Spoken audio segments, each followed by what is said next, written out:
दोस्तों, आज का हमारा टॉपिक है China versus USA. Who really leads in technology?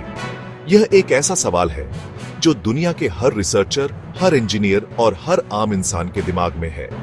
तो चलिए हम स्टेप बाय स्टेप गहराई से समझते हैं कि टेक्नोलॉजी की असली दौड़ में कौन आगे है। दोस्तों, अगर हम आज की दुनिया देखें तो पावर केवल मिलिट्री स्ट्रेंथ या इकोनॉमी पर डिपेंड नहीं करती।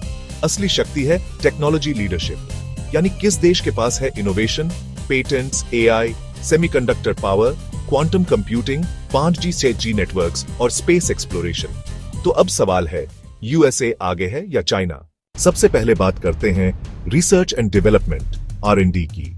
यूएसए के पास है दुनिया के सबसे बड़े टॉप यूनिवर्सिटीज जैसे MIT, स्टैनफोर्ड, हार्वर्ड। वहीं चाइना ने पिछले 20 सालों में अपने R&D स्पेंडिंग को कई गुना बढ़ा दिया है। एक रिपोर्ट के अनुसार चाइना हर साल 1.5 मिलियन इंजीनियर्स ग्रेजुएट करता है, जबकि यूएसए में यह संख्या बहुत कम है। इससे साफ है कि ह्यूमन रिसोर्स बेस में चाइना आगे है, लेकिन इनोवेशन क्वालिटी यानी ब्रेक थ्रू टेक्नोलॉजीज में अभी भी यूएसए लीड कर रहा है।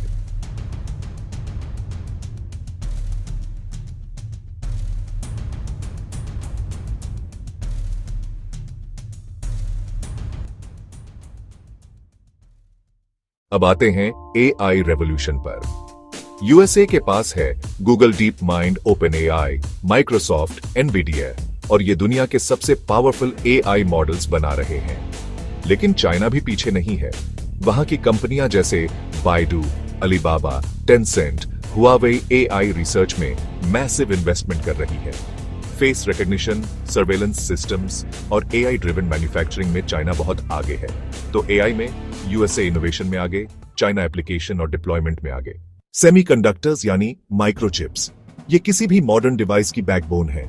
यूएसए के पास है Intel, NVDA, AMD, Qualcomm, world leading chip designers.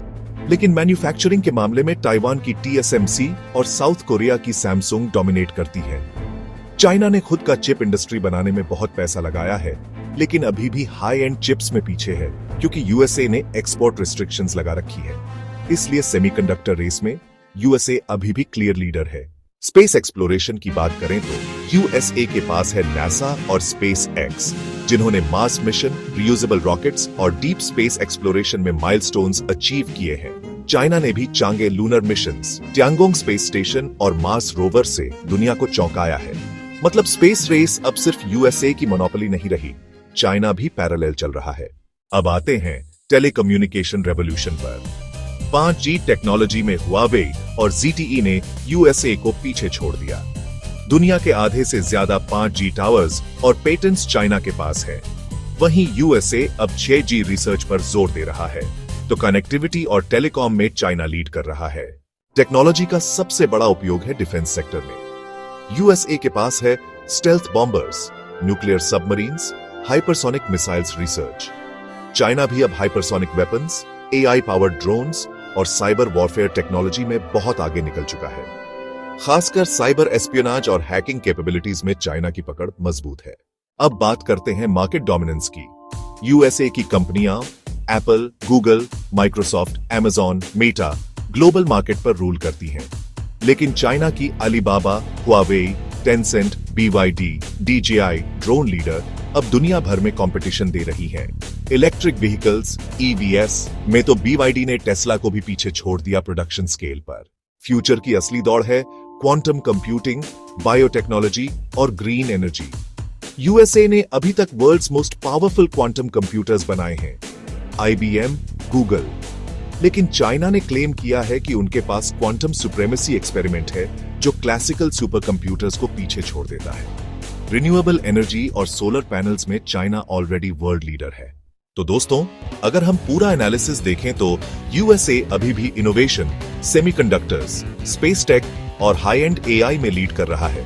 लेकिन China mass deployment, 5G networks, manufacturing power, EVs और रिन्यूएबल एनर्जी में बहुत तेजी से आगे बढ़ रहा है। यानी अगर हम कहें प्रेजेंट में यूएसए लीड करता है, लेकिन फ्यूचर में चाइना बड़ा चैलेंज है। दोस्तों, यह रेस सिर्फ 2 देशों की नहीं है, बल्कि पूरी दुनिया की है। क्योंकि जो देश टेक्नोलॉजी में आगे होगा, वही आने वाले 50 सालों तक दुनिया की इकोनॉमी और पॉलिटिक्स को कंट्रोल करेगा।